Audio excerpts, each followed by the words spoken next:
Hi, welcome to this video on how to host a website with Hostinger. So this is our Hostinger dashboard. From here, we have to click on this website tab. Here you can see all of the website that you already created. If you have not created any website yet, then you will see empty here. So we have to host a website. That's mean we have to create a new website. So I'm clicking this add website button to create a new website. Here you can see a few things. First one is WordPress. You can create a website with WordPress.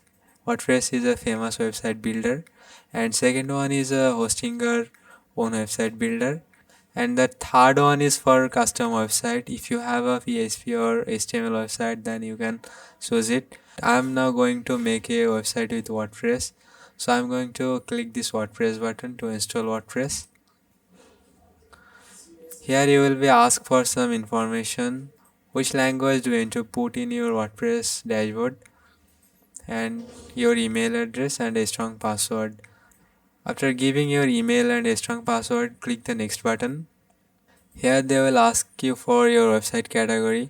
I am selecting online store in case I want to make it an e-commerce website, and click the next button. Here Hostinger suggests me some pre-built themes, but I am not going to use it. I am going to make my website from scratch, so I am clicking this create blank site. There suggests some plugins, but I am skip it too. Here I have to give my domain name.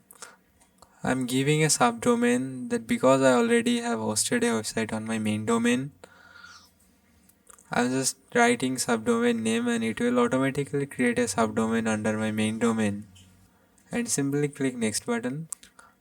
You can see WordPress is now installing. It will take few minutes to complete the installation process. After the installation process is complete, you will land your website dashboard.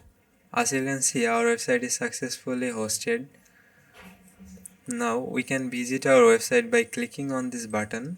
So this is our website, and you can also visit WordPress admin dashboard by clicking this admin panel button. It will redirect you to the WordPress admin area. So that's how you can host a website with Hostinger. Thanks for watching. If you find this video helpful, give us a thumbs up and subscribe to our channel.